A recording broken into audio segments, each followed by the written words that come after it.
Schools have been back in session for about a month or so. Leaders in districts across the country missing a lot of students who have failed to enroll. News 5's Spencer Humphrey joins us live in the Springs to explain how this issue could have a major impact on our children getting educated. Spencer.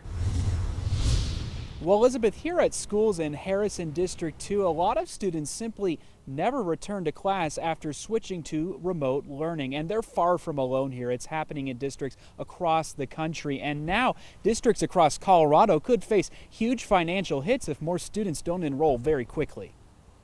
It's a national crisis of where our students, they're not coming back to school, all of them. It's another hurdle to clear. We're having that crisis in El Paso County as well. The superintendents are all talking about how do we find our kids. In Harrison District 2, they started the semester light. At the beginning of September, we were missing about 800 students. It's the same story down I-25 in D70. There have been students that have really kind of had to pick up some of the housework, or they might be home managing smaller siblings or younger brothers and sisters for parents who have to work right now. Governor Polis addressed the issue at his press conference Tuesday. We do know, well, that we don't have the full picture, that enrollment is down. Well, that concerns me greatly.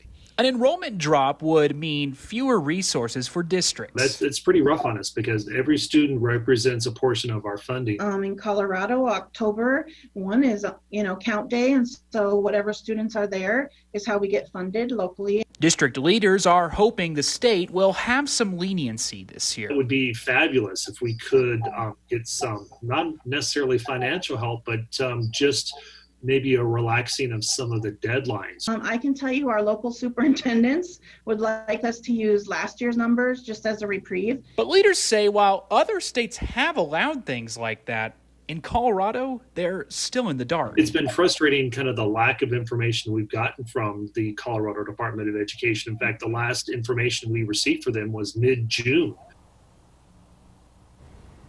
Now, one positive note to point out here, you heard how here in Harrison D2 they started the year down about 800 students. Well, thanks to a community-wide effort to get kids enrolled, they've cut that deficit down to about 350 students. Now, a reminder, 2 days from now, October 1st, that's the day when enrollment numbers will be determined for funding for school districts across the state. Always watching out for you, Southern Colorado. Spencer Humphrey, News 5.